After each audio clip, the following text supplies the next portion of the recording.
Hello everyone, this is Jayendra. So today we are going to study the basic structure doctrine or basic structure theory of the constitutional law of the India. So this is very important topic for general studies too, and UPSC asks a very crucial and frequent questions on the same topic. Okay, so let's see what is meant by basic structure.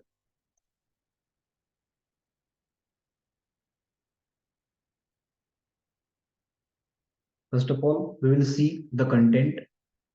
So we will see first in introduction that what is meant by basic structure. Then we will also see evolution of the basic structure doctrine in India.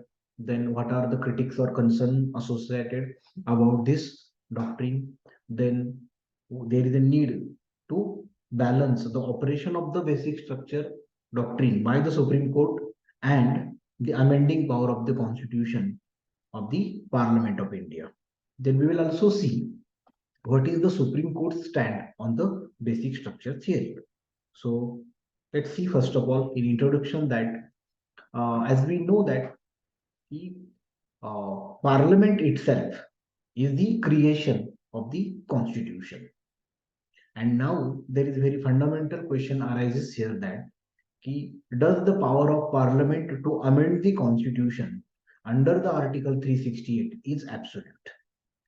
इसका ये मतलब है कि क्या parliament अपनी मनमर्जी के तहत constitution को बदल सकता है या नहीं, या ऐसा होना चाहिए या नहीं, right? And the answer is no. Parliament cannot be alter the constitution of India, right, in a way they want. There are some thresholds, there are some limitations. Okay, so there are some implied limitation on the parliament to amend the constitution. Now let's see why. Okay, so first of all we have to see the evolution of the basic structure doctrine for this question. Let's see that in 1965 it was the Professor Conrad's lecture in Banaras Hindu University where he delivered a lecture on a topic that implied limitation on the parliament to amend the constitution, right? And इस lecture की वजह से India में ये debate शुरू हुआ कि parliament किस हद तक कॉन्स्टिट्यूशन को बदल सकता है. And within a very same year in 1965 in Sajjan Singh case there was one justice, that is Justice Mudholkar. He said that there are some basic feature in the Constitution of India which are very sacrosanct and unamendable. Parliament should not alter them without proper procedure or something like that. But as his opinion was from the minority side, तो वो judgement में तो prevail नहीं हुआ. ठीक है, लेकिन हम कह सकते हैं कि it was the justice Mudholkar who first mention the word basic feature. In 1967 2 साल बाद गोलकनाथ केस में सुप्रीम कोर्ट ने यह कहा कि certain part of the constitution of India are unamendable. That is parliament cannot amend this part, that is for example fundamental right. Parliament can amend rest of the constitution but not this part, right? And in Keshavananda Bharati case in 1973, this was a very larger bench, right, of the 13 judges. So in 7-6 majority, Supreme Court opined that Parliament can amend the constitution or any section of the Constitution of India under the Article 368, but it cannot alter the basic structure of the Constitution of India. And this judgment is the very first judgment where we can say the doctrine of the basic structure invented, right? So here is another concern with this document or this doctrine. So what is the concern? First of all, in Keshavananda Bharati case or even subsequent cases, whenever Supreme Court use this doctrine, किसी भी case में supreme court ने इसकी definition नहीं दी है, इसको define करने की कोशिश नहीं की है. Even at the time constitution में भी ये मेंशन नहीं है कि what is mean by basic structure. जो कॉन्स्टिट्यूएंट असेंबली के डिबेट थे वहां पर भी एज सच उस पर कुछ डिस्कशन नहीं हुआ है. ठीक है, तो ये एक डॉक्ट्रिन जो है वो एमॉर्फस है, यानी मतलब उसको डिफाइन नहीं किया गया है, कोई मटेरियल कंटेंट उसमें नहीं है, ठीक है। सुप्रीम कोर्ट अपने हिसाब से उसको इंटरप्रीट करता है, ठीक है। तो इसकी वजह से क्या हो जाता है कि there is a potential that कि subjective interpretation can come and it will limit the power of the parliament, right? The parliament is the body of the elected representatives, right? It is also creation of the constitution, but because of this open-ended nature or amorphous structure, there might be the case or scenario where Supreme Court will take more power and it effectively control the parliament, okay, which is elected one. This should not happen. That is true, right? So here is the dilemma, right? Supreme Court is the protector or the guardian of the Constitution of India, right? Constitution of India expect that all organ should work within their own sphere, ठीक है। ये एक side हो गई। दूसरी side ये है कि पार्लियामेंट जो है, लेजिस्लेचर जो है, ठीक है, उसे ये राइट है कि they change the constitution of India as पर the need of the time and the scenario, right? Because future में कोई भी सिनेरियो आ सकता है, उसे डील करने के लिए कॉन्स्टिट्यूशन में बदलाव लाने की जरूरत हो सकती है। तो ऑफकोर्स पार्लियामेंट को ये राइट होना चाहिए, ठीक है। और ऑफकोर्स पार्लियामेंट इलेक्टेड रिप्रेजेंटेटिव से बना है, तो ये राइट उनको ही होना चाहिए। they are not accountable to judiciary, they are accountable to the people of the India, okay? So इसे बैलेंस कैसे किया जा सकता है, ठीक है। so here are some points before you. First of all, constitution can be changed but its fundamental principle cannot be damaged, right? That is true, that is even accepted by the Supreme Court of India in the Keshavananda Bharati case. Second, ये basic structure doctrine exactly क्या करता है, देखो। This principle protects the constitution from being rewritten entire, okay. It mean that कि अगर कोई भी government कल लैंडस्लाइडिंग मेजोरिटी लेकर आ जाएगी और वो कॉन्स्टिट्यूशन को अपनी मर्जी की तरह बदलने की कोशिश करेगी, तो for example because of the constitution ही तो गवर्नमेंट एंड पार्लियामेंट आई है, ठीक है। लेकिन उसी पावर का इस्तेमाल करके, 368 का इस्तेमाल करके कॉन्स्टिट्यूशन को ही खत्म किया जा सकता है, राइट? मतलब कोई गवर्नमेंट डेमोक्रेटिक वे से चुन के आएगी, लेकिन वो डेमोक्रेसी ही खत्म कर सकती है अगर वो कॉन्स्टिट्यूशन को अपनी मर्जी की तरह चेंज करे। ये तो नहीं होना चाहिए, right? In Kesavananda Bharati case, supreme court said that the article 368 gives limited amending power to the parliament. These powers are not absolute, and hence parliament cannot make absolute power out of this limited power, right? So ये बहुत important है। मतलब कहीं पर भी अगर basic structure का mention नहीं भी किया है, तो यहीं पर ये क्लियर है 368 एब्सोल्यूट पावर देता ही नहीं है। Limited amending power is the basic feature, right? Constitution को ये मंजूर नहीं है कि अनलिमिटेड अमेंडिंग पावर पार्लियामेंट के पास हो, क्योंकि फिर कॉन्स्टिट्यूशन होने का कोई मतलब ही नहीं बनता। और हमने दुनिया में भी देखा है कि बहुत सारे देशों ने कॉन्स्टिट्यूशन बनाई है, लेकिन हर कहीं पर वो सक्सेसफुल नहीं हो पाया। क्यों नहीं हो पाया? बिकॉज कॉन्स्टिट्यूशन बार बार बदले गए।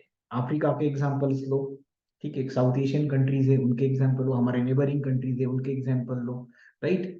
कॉन्स्टिट्यूशन कितना भी अच्छा हो, लेकिन अगर इजीली उसको बदला जाए तो भी उस कॉन्स्टिट्यूशन का कोई मतलब नहीं होता। ये भी बात सही है, ठीक है।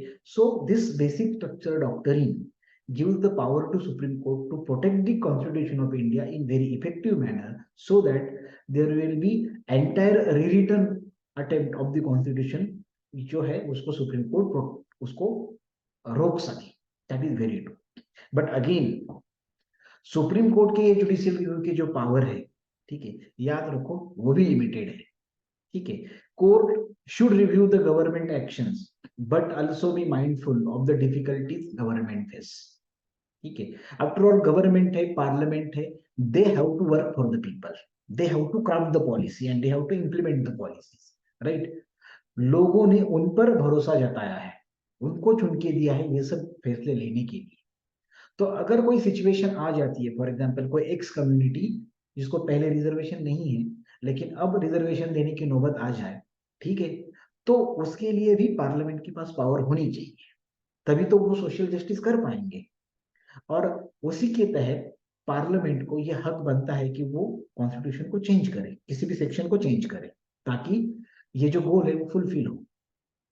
ठीक है, लेकिन पार्लियामेंट जब भी ऐसे कुछ फैसले लेती है, whenever they want to pass the laws or or enact some amendment, right, कि कुछ भी चीज परफेक्ट नहीं होती, there should be some room for the trial and error, there should be some scope for experimentation, right, because कोई भी perfect नहीं होता, तो गवर्नमेंट को ये फ्लेक्सिबिलिटी होनी चाहिए कि वो कुछ एक्सपेरिमेंट करके देख ले, राइट। और ये भी कोर्ट ने ध्यान में रखना चाहिए while using the basic structure theory. It mean that court should not use this basic structure doctrine in absolute way. ठीक है, कोर्ट के ऊपर खुद पर ही कुछ लिमिटेशंस आने चाहिए या होनी चाहिए, एंड ये बात खुद कोर्ट ने ही बहुत सारे लैंडमार्क जजमेंट्स में खुद ही कही है। ठीक है, so both governments and constitution need some room to learn and adopt. That is true. It means that basic structural doctrine should not be used in a way that it restricts the power of the parliament to fulfill the need of the society, right? Again, policy decide करना parliament का काम है, ना कि court का। So, court shouldn't dictate the policy or create the new laws through their rulings. Otherwise, जैसे हमने कहा था कि ठीक है, the rule of the unelected आ जाएगा, सुप्रीम कोर्ट ही होल एंड सोल बन जाएगी, एंड ये खुद कॉन्स्टिट्यूशन के इथोस के खिलाफ है। कॉन्स्टिट्यूशन नहीं चाहती है कि कोई भी ऑर्गन ऑफ द गवर्नमेंट है वो एब्सोल्यूट बने, there should be checks and balances. So limited amending power of the parliament, ये जितना सच है उतना ही लिमिटेड जुडिशियल रिव्यू की पावर वो भी लिमिटेड, ये भी सच है, right, because separation of power and checks and balances सभी को अप्लाई होते, पार्लियामेंट को होते, कोर्ट को भी अप्लाई होते, right. So court should not dictate the policy, right. Again, अगर कोई भी पॉलिसी है उसका क्रिटिक्स है, अगर पार्लियामेंट को अकाउंटेबल ठहराना है, तो वो कहाँ पे होना चाहिए? It should be in public debate, right, and it should be through the ballot box, that is election mode, right. Parliament is not accountable to the Supreme Court or the judiciary. Parliament is accountable to the people of the India. Okay, that's why whatever the criticism or the control of the parliaments come, okay, it should be done by the people of India itself via the channel of the public debate and the mode of the election, right? So in this way, there are some limitation on the Supreme Court as well. Okay, now इसी को ही ध्यान में रखते हुए कि जैसे कि अभी अभी राज्यसभा में justice ex CJI Ranjan Gogoi ने कहा कि the basic structural doctrine is highly debatable, यानी yes it is debatable because it is amorphous, it is उसको ठीक उसको कंप्लीटली डिफाइन नहीं किया गया है, राइट, और उसको वैसा होना भी चाहिए, राइट। क्यों होना चाहिए वैसा? क्योंकि अमेंडमेंट जो होती है, constitutional amendment, it's a serious matter, it's a very important matter, right. And अगर अमेंडमेंट करने जाओ और किसी भी अमेंडमेंट को सुप्रीम कोर्ट को स्टडी करना हो, तो उनके पास फ्लेक्सिबिलिटी होनी चाहिए, क्योंकि उसके इम्प्लीकेशन जो है वो फार रीचिंग होंगे। अगर सुप्रीम कोर्ट शुरू से ही बेसिक स्ट्रक्चर डॉक्ट्रिन को डिफाइन करेंगे और उस डेफिनेशन की बाहर की कोई अमेंडमेंट आ जाएगी, तो उसको वो डील नहीं कर पाएंगे, राइट। सो वो केस बाय केस ही फैसला लेते हैं, इसीलिए उसको जानबूझकर एमॉर्फस ही रखा है, ठीक है, अनडिफाइंड ही रखा है। खुद सुप्रीम कोर्ट के कुछ जजेस ने कहा है, ठीक है, वो जैसे कि एनजेएससी केस में जस्टिस चेलमेश्वर ने कहा है कि बेसिक स्ट्रक्चर डॉक्ट्रिन है, उसको ठीक से समझना बहुत जरूरी है, और उन्होंने कुछ ऑब्जर्वेशंस मेंशन किए हैं। ऑब्जर्वेशंस आपके सामने हैं, यहाँ पर वन बाय वन पढ़ेंगे। First of all, Parliament can amend the constitution under the Article 368, but not its basic structure. That is true. This is observation made by Chelmeshwar, Justice Chelmeshwar. Second, there is no clear definition of the basic structure exist. Okay. Third one, there is a distinction between basic structure and basic feature of the constitution, though some learned judges uses these two words interchangeably. But basic structure और basic features अलग अलग है। जैसे कि बहुत सारे या सभी बेसिक फीचर्स मिलकर बेसिक स्ट्रक्चर बना है, got it. So basic structure के बहुत सारे एग्जांपल्स, बेसिक फीचर्स के बहुत सारे एग्जांपल्स है, जैसे कि democracy, secularism, equality, Republic nature of the Indian polity. ये बेसिक फीचर्स है हमारे, और ये सारे बेसिक स्ट्रक्चर का हिस्सा है। Usually if you a breach one basic feature, entire basic structure collapse होता है, बट कभी कभी उसे एक्सेप्शंस भी आ जाते हैं। ये खुद सुप्रीम कोर्ट ने कहा है। मतलब कभी कभी ऐसा हो सकता है कि पार्लियामेंट अमेंडमेंट के द्वारा या फिर किसी लॉ के द्वारा किसी बेसिक फीचर को टच करे, उसको अल्टर करने की कोशिश करेंगे, फिर भी बेसिक स्ट्रक्चर वैसा ही रहेगा, बेसिक स्ट्रक्चर को आज नहीं आ सकती। ऐसा कभी कभी हो सकता है। Got it. और उसका example, for example recent economically weaker section का जो वर्डिक्ट आया था, ठीक है, जनहित अभियान केस, उसमें भी सुप्रीम कोर्ट ने कहा है कि रिजर्वेशन 50% के ऊपर जाता है, ठीक है, या फिर नई कैटेगरी इकोनॉमिकली वीकर सेक्शन जो बनाई गई है उसमें से एससी, एसटी और ओबीसी को एक्सक्लूड किया गया है, ठीक है, तो ये बेसिक स्ट्रक्चर को टच नहीं कर रहा है। दो यहाँ पर राइट टू इक्वेलिटी, यानी इक्वेलिटी कोड थोड़ा बहुत वायलेट हो रहा है, फिर भी बेसिक स्ट्रक्चर जो है उसको टच नहीं हो रहा है। तो in this way sometime it happen that basic feature parliament बदल सकती है, लेकिन इसका मतलब यह नहीं कि बेसिक स्ट्रक्चर ही चेंज हो गया। अदरवाइज पार्लियामेंट को एक्सपेरिमेंट करने के लिए, कोई ट्रायल एंड एरर करने के लिए कोई रूम ही नहीं बचेगी, और कॉन्स्टिट्यूशन जो है वो रिजिड बनेगी। ओके, देन अगेन यहाँ पर यह है कि ये कैसे डिसाइड करेंगे कि कोई भी बेसिक फीचर जो है, ठीक है, उसको बदलने के बाद, उसमें बदलाव लाने के बाद बेसिक स्ट्रक्चर में चेंज आ रहा है, ये कोर्ट कैसे डिसाइड करता है, राइट।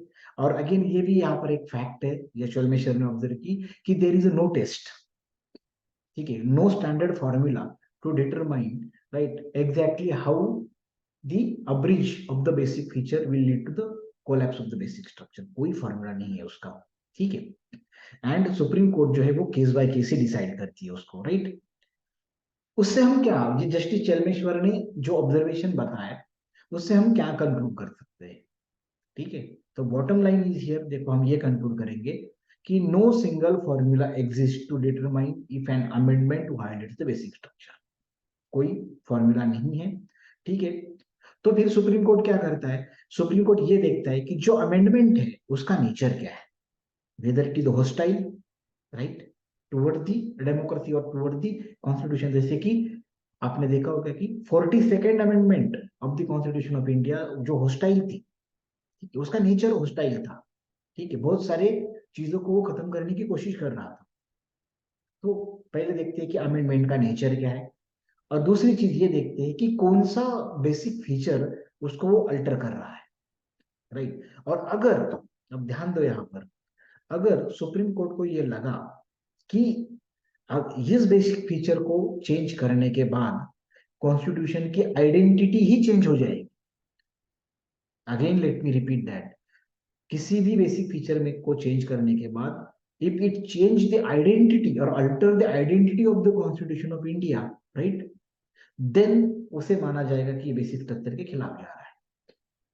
तो मानो for example in hypothetical case, अगर सुप्रीम कोर्ट को लगा कि एक XYZ अमेंडमेंट सेक्युलरिज्म को ही खत्म कर रही है, या फिर India democratic Republic secular country, ठीक है, ये तो हमारे कॉन्स्टिट्यूशन में कहा है, और ऐसा लगा ये अमेंडमेंट जो है वो डेमोक्रेसी को ही खत्म कर रही है, ये पास होने के बाद डेमोक्रेसी बचेगी ही नहीं, ठीक है, ये तो दिख रहा है। तो ये अमेंडमेंट बेसिक स्ट्रक्चर को टच कर रही है, ये सुप्रीम कोर्ट मानेगा और उसको कैंसिल आउट कर देगा, ठीक है। तो ये है। थर्ड ये है amorphous state of the basic structure doctrine allows flexibility and adaptation, ठीक है।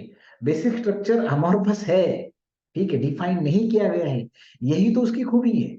इसी की वजह से तो कोर्ट को तो फ्लेक्सिबिलिटी मिलती है कि वो केस बाय केस डिसाइड कर सके, ठीक है। एंड देन चौथा पॉइंट ये है कि बेसिक स्ट्रक्चर डॉक्ट्रिन किसी भी, ठीक है, मतलब it can not be applied lightly, ठीक है, it can be applied very selective manner. Her amendment के खिलाफ उसका इस्तेमाल नहीं किया जाता है, कुछ ही अमेंडमेंट्स होती है उनके खिलाफ सुप्रीम कोर्ट ने इसका इस्तेमाल किया। जैसे कि हमने देखा कि नेचर एंड कॉन्टेक्स्ट देखा जाता है अमेंडमेंट का, राइट। जैसे कि आप देखोगे कि आज तक सिर्फ 13 बार सुप्रीम कोर्ट ने इसको इस्तेमाल किया है। 13 केसेस ऐसे हैं जहां पर बेसिक स्ट्रक्चर सुप्रीम कोर्ट ने यूज किया है, ठीक है, इंक्लूडिंग केशवानंदा भारती केस। लेकिन उसके बियॉन्ड सुप्रीम कोर्ट ने इसको यूज नहीं किया है, ठीक है। इसका मतलब है हर अमेंडमेंट के खिलाफ बेसिक स्ट्रक्चर डॉक्ट्रिन यूज की जाएगी क्या? नहीं। अमेंडमेंट का नेचर एंड अमेंडमेंट का कॉन्टेक्स्ट है, उसको ध्यान में रखा जाता है, ठीक है। एंड ये भी सुप्रीम कोर्ट ने कहा है कि limited power of the judicial review and limited amending power of the parliament दोनों ही बेसिक स्ट्रक्चर के हिस्से हैं, राइट। ये खुद ही बेसिक फीचर है, मतलब ना हम डोमिनेट होंगे ना आप डोमिनेट करो, राइट। हम दोनों में एक बैलेंस होना चाहिए, got it. So this is how the basic structure theory is, right. So supreme court ने फिलहाल फाइनल कंक्लूजन, मतलब इकोनॉमिकली वीकर सेक्शन का जो भी जनहित अभियान केस थी उसमें, ठीक है, फाइनल थोड़ा सा व्यू लिया है कि बेसिक स्ट्रक्चर डॉक्ट्रिन है क्या, राइट। जैसे कि हमने बहुत सारे पॉइंट भी इसमें डिस्कस किए हैं, फिर भी मैं एक बार रीड करूंगा फिर से तो सम अप करने के लिए। जैसे कि 1, parliament hold the primary power to amend the constitution, that is true. Not every amendment can be challenged based on the basic structure doctrine, ये भी फिक्स है। Third, the parliament can even significantly modify the constitution as long as the basic structure remains intact. Fourth, court carefully review amendments while considering practical government needs and allowing room for experimentation. Fifth, basic feature and basic structure are distinct but often used interchangeably. Six, basic structure is the sum of essential feature. Destroying any feature can be damaging depending upon its nature.